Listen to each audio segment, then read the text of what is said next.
What's good, Graham? To come on and answer some questions, throw some of you on live, and do some Q&A. See if I can provide some value. Hope everybody's doing well. I know it's adverse conditions out there. And so just want to send you guys all an enormous amount of love and wishing you and your family the best. And what's good, Chris? Hi, sissy. Liz Bello in the house. Need a real estate agent at all in New Jersey, or somebody to refer you.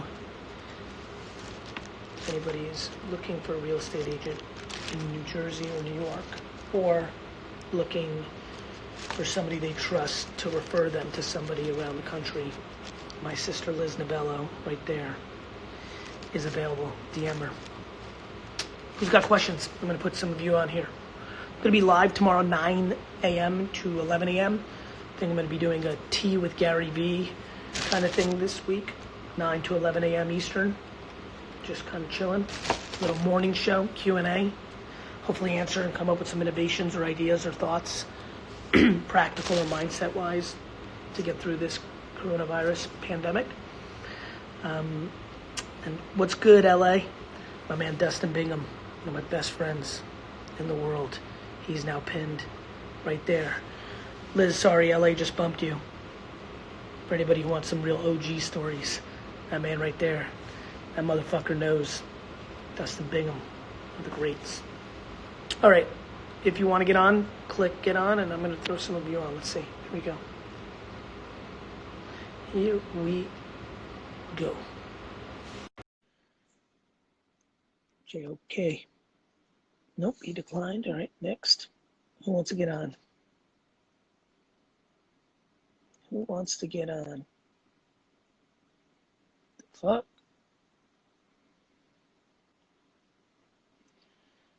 Instagram's bugging. Chris Parry. Let's see what's good. What up, what up, what up? Tin, Joseph. Damn! What's good, bro? What's up, guys? What's good? How are you, bro? I'm hanging in. How are you? Yo, I'm all good, bro. Taking advantage of the isolation, training hard. Taking the positives from a negative situation. I love that. Which is nice to see you. Yo, you too, bro. This is crazy. Yo, let me think of a question real quick while you're here. Damn! I didn't think I would get through. What do you do? What do you do? I'm a hip hop dancer. I dance. So good for you. I feel like I know the answer, but I'm going to ask it anyway. Like, no how can me as a dancer, like, take advantage of the situation that's happening just now with everybody being at their homes and stuff like that, and gathering all that attention? Everything I talk about is more important than ever, because creating content from home right now is something people can actually do. And the reality is that there's such an opportunity right now to tell people your story and to put out content. So it's always been a content game. Content is what gets people to know who you are, to then book you, right? Content is what leads to somebody wanting to manage you, and like, people change people's careers, and people discover people through word of mouth or content. Everybody, all 9,000 people in here right now have to produce content. Tell your story. Tell people who you are.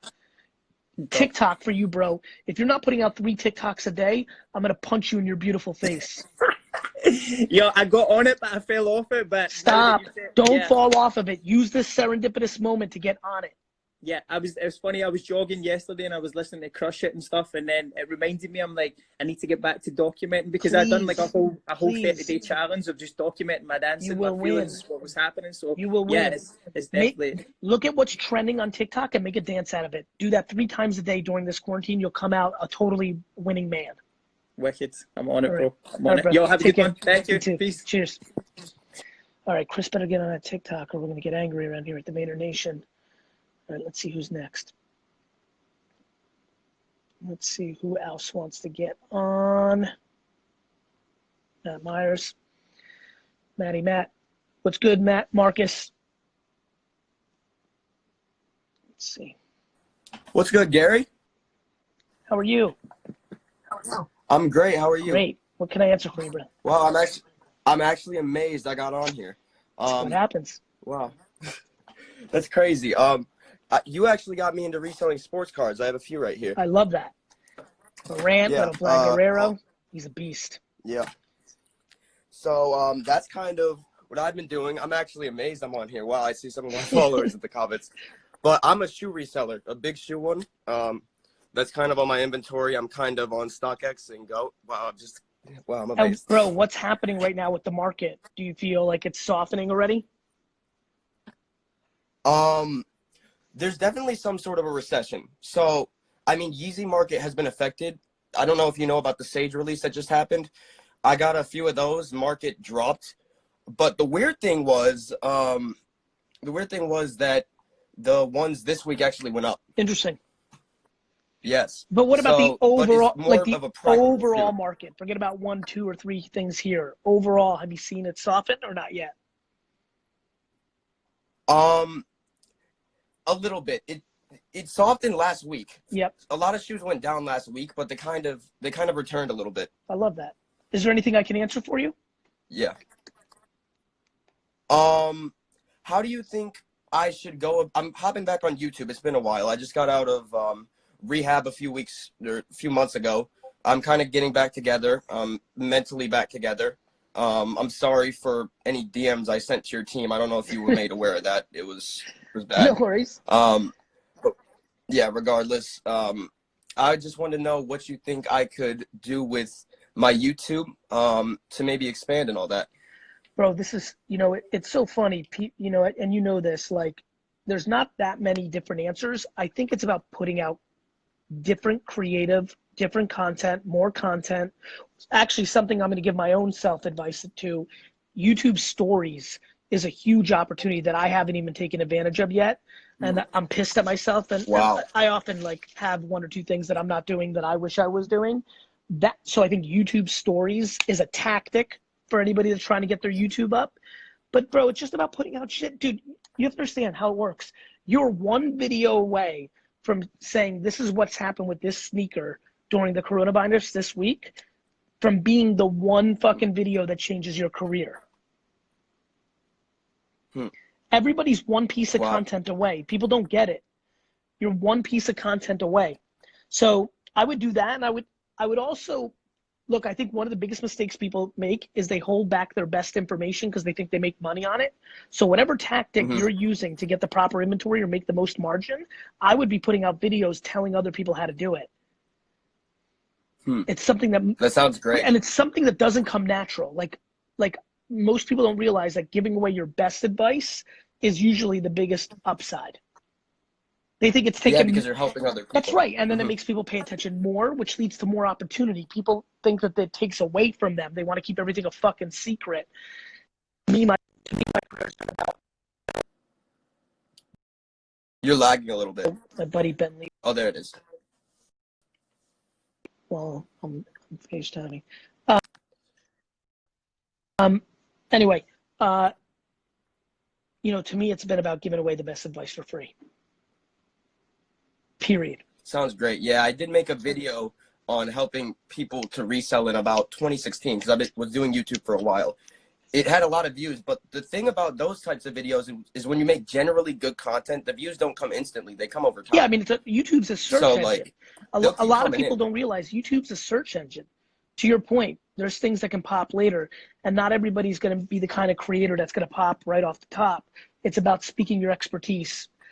I also would be building, so you're a reseller, right? I would DM every single fucking basketball player and rapper on earth on Instagram during this month that you have downtime. You're never going to have a downtime like this, and you're never going to have never going to have rappers and basketball players looking at their DMs more than right now. That sounds good. Yeah, because my friend Joey sells to celebrities, a bunch of them. So I mean, I guess I could ask him to maybe link me to some. No, bro, you literally, you just fucking DM 100 people a day and saying, yo, do you need a sneaker plug? I'm hungry and I'll be your guy. All you need is 1 fucking dude to say yes. And then once you put them off and take care of them proper, when you do that for Donovan Mitchell, he tells his fucking teammate, and away you go. Like, I'm telling you, bro, this is a fucking will it to victory game.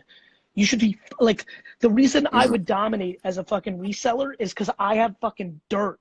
I have the dirt ability, and what I mean by that is I have dirt in my soul. Because you came from the Soviet Union, right? And by the way, Sorry to yes, interrupt. but plenty of people came from immigration and don't have dirt. There's plenty of people that came from the Soviet Union that aren't hungry. My DNA and my family upbringing and my circumstance, but plenty of Americans are fucking, they have dirt in their soul too. The kid right now who's pinned right now, you see him, Dust Bing, that's Dustin Bingham. That's one of my best friends from college. He knows that fucking in college, after a Friday night party, I was waking everybody up at 8 o'clock in the fucking morning, try and get everybody to go to fucking Toys R Us to buy starting lineups to flip on 1998 eBay. Wow. I had this dude. That sounds like a young Gary Vee to me. But to that point, this is a huge opportunity. You just have to be fucking dirty. And in my mindset, being dirty for you is literally DMing 500 people like every day, having Instagram block you from more DMs, waiting to reset, do it again, waiting to reset, doing again. And then working on your craft on what do you write in the DM that makes somebody actually pay attention? What emoji do you use? What's the opening line? Understanding that most of it's cut off. So what words are seen? How do you get somebody to fucking understand that you've got fucking value for them? How much hunger do you have? Who are you willing to give a fucking free pair of sneakers to because you feel they're good people on the flip end and you think that Offset or Key Glock or DaBaby or Aaron Gordon or Victor Oladipo is going to change your career, and that investment of giving them an $800 pair of sneakers was worth it because you got the exposure and the network. It's fucking working. It's grinding. It's fucking dirt. And to that point, giving them an investment is also considered a tax write-off. That could be put towards marketing. So, I mean, yeah, it really, honestly, isn't even that bad. And bro, honestly, anytime you think of it as transactional, so I like where your mindset's at, and I like the young kind of business savvy. But for me, I don't give a fuck about the tax write-off. I'm looking for brand. I'm looking fucking for relationships. I'm not even worried about that. You understand? Like, I'm reading the comments as we're talking. There's a ton of people that are trying. How do I get people to sell my fucking I want to sell candles. I want to sell t-shirts. If you want to sell something, going to fucking people with huge audiences and saying, I want to give this to you or I want to sell this to you for nothing is such a good hustle. It's such a smart strategy because you're one person tagging you away from the kind of exposure that builds a fucking business. Everyone's scared. And for me, if I was 16-year-old Gary and I gave 15 rappers and athletes free sneakers and they fucked me because they didn't give a fuck. They're like, who the fuck's this kid from Jersey? I wouldn't be hurt by that. That was the fucking investment I made. I would just stay alive until somebody put me on proper. Got it? Okay, that sounds great. All right, brother. Good luck. Got it. Thank you for putting me on. You made my day. You got it, Maddie. It's fucking effort. You know? It's fucking effort. All right, it's my fantasy draft pick, and my friend Ben Laird hit me up, so I got to run. I'll talk to you soon. I love all of you a whole lot.